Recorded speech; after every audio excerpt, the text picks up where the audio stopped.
Para todo el mundo, Nils Hogel era un enfermero eficiente y muy dedicado a su trabajo hasta que una compañera lo descubrió inyectando una droga no autorizada a un paciente. La investigación posterior reveló una estremecedora cadena de crímenes. Había matado durante 6 años.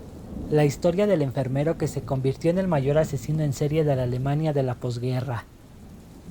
El paciente se les fue a pesar de los esfuerzos por reanimarlo del enfermero Nils Hogel, que luchó hasta el último instante para lograr que volviera a latirle el corazón. No era una situación extraña en el área de cuidados intensivos para pacientes cardíacos de la clínica Delmenhorst, en el norte de Alemania. Allí estaban internados los pacientes más graves, cuyos corazones podían fallar irremediablemente en cualquier momento. Era un lugar común para la muerte. Pero esa tarde de junio del 2005, una de las colegas de Hogel sospechó que algo raro había pasado. Apenas media hora antes había visto que su compañero le inyectaba un medicamento a la hora difunto, y mientras estaba ayudándole en las prácticas de reanimación, reparó en que, al lado de la cama, en un cesto de residuos, había desechada la caja de Acmalina, un alcaloide antiarrítmico que no figuraba entre los fármacos recetados por el médico. La mujer, inquieta, se lo dijo al jefe de la sala, y este al director de la clínica. Así, casi por casualidad, fue descubierto el mayor asesino en serie de la posguerra en Alemania. El enfermero dedicado, de probada eficiencia, apreciado y respetado por los médicos y sus colegas, era en realidad un criminal. En 6 años, Hogel se había cobrado más de 150 víctimas entre los pacientes de 2 clínicas. Confesaría después que no era su intención matarlos, sino lograr la admiración de sus colegas cuando los reanimaba, porque su modus operandi era ese. Les inyectaba dosis excesivas de medicación cardíaca para que entraran en una crisis que le permitiera aparecer, al reanimarlos, como el responsable de haberles salvado la vida. El problema era que la mayoría de las veces se le morían. Alarmados por la denuncia de la enfermera, las autoridades de la clínica hicieron una denuncia y la policía de Delmenhorst comenzó a investigar. El primer paso fue interrogar a los colegas de Hogel, muchos de los cuales se refirieron a la impresionante cantidad de crisis en las que el buen enfermero era el primero en llegar a las tareas de reanimación.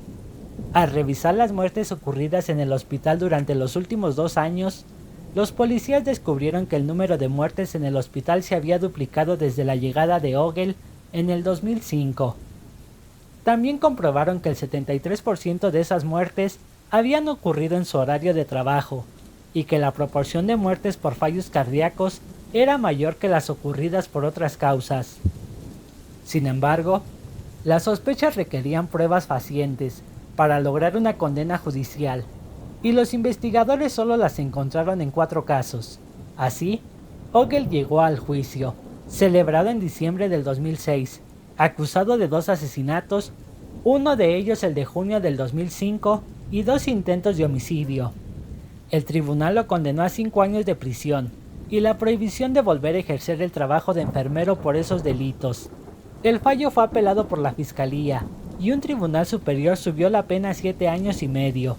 Nils Hogel fue a parar a la cárcel, de la que con buena conducta podría salir en menos de 5 años. Pero así como en la clínica había buscado ganarse la admiración de sus colegas con las reanimaciones en las crisis que él mismo provocaba, en la cárcel Hogel buscó el respeto de otros presos contando sus hazañas. Después de haber matado a 50 enfermos dejé de contar, les decía. Sus relatos llegaron a ser oídos de las autoridades de la cárcel, y de ahí a la fiscalía, que decidió reabrir la investigación. Esta vez, la justicia decidió revisar toda la trayectoria de Hogel, que no había comenzado en el 2003 en la clínica Delmenhorst, sino 4 años antes en otra ciudad. En 1999, Hogel empezó a trabajar en la unidad de terapia intensiva de cirugía cardíaca de la clínica Eldenburg. De inmediato, el número de reanimaciones y muertes aumentó. La dirección del hospital decidió investigar y descubrió que el 58% de los casos había ocurrido mientras Hogel estaba de servicio. No tenían pruebas contra él, de modo que por prudencia lo trasladaron a la sala de anestesiología. Tampoco duró mucho allí. porque el jefe del área comprobó que la mayoría de las situaciones de emergencia ocurrían cuando Ogle estaba presente. Un dato más que le llamó poderosamente la atención: durante las 3 semanas de vacaciones que le correspondieron en el 2002, el número de muertes había bajado de manera muy notoria. Cuando volvió a trabajar, Ogle descubrió que ya no tenía su puesto en anestesiología. Le dieron 2 opciones: o trabajar de camillero o renunciaba, y le pusieron una zanahoria delante de la nariz. Si se iba por las buenas, le darían buenas referencias para que se consiguiera otro trabajo. Aceptó irse. En la carta, el director de enfermería de la clínica aseguraba que la ética de trabajo, circunspecta, diligente y autónoma de Ogle, así como que había actuado con prudencia y de manera objetiva correcta en situaciones críticas. También elogiaban su dedicación y conducta cooperativa. La carta concluía que Ogle cumplía con las tareas asignadas con la máxima satisfacción. Con eso la clínica de Oldenburg se sacó a Ogle de encima, pero le abrió las puertas para que siguiera matando. Cuando los policías interrogaron a las autoridades de la clínica Oldenburg y a los colegas con los que Ogle había compartido el trabajo allí, denunciaron el comportamiento que habían tenido los directores ante la fiscalía. Los instructores de la causa tomaron entonces una medida sin precedentes: exhumar a todas las personas que habían muerto en las 2 clínicas en los periodos que Ogle había trabajado en cada una. Eran más de 150 cuerpos, repartidos en 3 países. La mayoría estaban en cementerios alemanes, pero también en Polonia y Turquía. Encontraron 83, el resto había sido cremado. Las autopsias hicieron realidad a las sospechas. En casi todos los casos se encontraron restos del mismo alcaloide. En el 2015, Ogle fue condenado a prisión perpetua por otras 2 muertes, mientras se suscitaba otro juicio que incluía las 2 clínicas, que comenzó en el 2017 y se prolongó durante 2 años. En este último juicio, Ogle se sentó en el banquillo acusado de haber asesinado a 100 pacientes, de entre 34 y 96 años, durante su tiempo como enfermero en Delmenhorst y Oldenburg. En la primera audiencia, luego de un minuto de silencio en memoria de las víctimas, Ogle escuchó cabizbajo. En un momento llegó a taparse la cara con un cuaderno mientras la fiscal Daniela Bollmann leía el acta de acusación y el nombre de las 100 personas muertas. Cuando le preguntaron si reconocía los cargos, contestó lacónicamente: sí, todo eso ocurrió en efecto. Y por primera vez explicó por qué lo había hecho. Lo hice para ganarme el reconocimiento de mis colegas. Cuando conseguí resucitarlos me sentía eufórico, pero cuando morían me deprimía y me prometía no volver a hacerlo. ¿Y por qué volví a hacerlo?, le preguntó la fiscal. A veces por aburrimiento, contestó.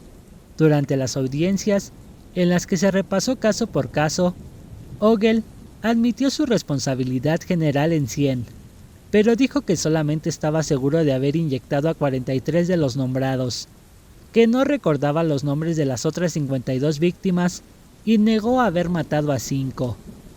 La fiscalía también intentó esclarecer cómo había sido posible que matara a tanta gente sin que nadie se diera cuenta de lo que estaba pasando, y a pesar de que había pruebas que señalaban que el número de muertos y el elevado uso de fármacos para patologías del corazón aumentaba cuando Ogle estaba de turno. Sin embargo, el juez del Tribunal Regional de Oldenburg decidió que esas responsabilidades debían establecerse en otro juicio.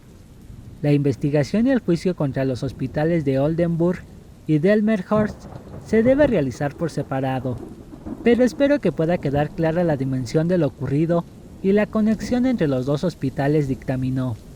Ante la posibilidad de enfrentar un juicio y frente al desprestigio público que les ocasionó el desarrollo del proceso a Ogle, tanto la clínica Delmenhorst como la clínica Oldenburg declararon su intención de indemnizar a las familias de las víctimas. También anunciaron planes para convertirse en las primeras clínicas en Alemania en introducir un proceso denominado necropsia calificada, que involucra a un médico forense adicional. La introducción de esta regla de 2 hombres tiene como objetivo evitar que las causas de muerte no naturales debidas a acciones delictivas no pasen inadvertidas. En junio del 2019, Nils Hogel fue condenado a prisión perpetua por el asesinato de 85 pacientes. En el fallo, el juez señaló además que su culpabilidad era particularmente grave, por lo que descartó la posibilidad que el condenado pudiera acceder a la libertad condicional cuando cumpliera 15 años de la condena. Luego de escuchar el fallo en silencio, Hogel pidió la palabra. Sé que mis acciones han sido terribles. Les pido disculpas a todos y a cada uno de ellos por todo lo que les he hecho a lo largo de los años, dijo el enfermero eficiente y respetado que se convirtió en el mayor asesino en serie de Alemania en la posguerra. Y bueno amigos, hasta aquí el video. Si les gustó, no olviden dejar su manita arriba y compartir el video si es que lo desean. Activar la campana de notificaciones para que se les avise cuando subamos un nuevo video. También no olviden suscribirse a este canal. Por mi parte, esto sería todo. Nos vemos hasta la próxima.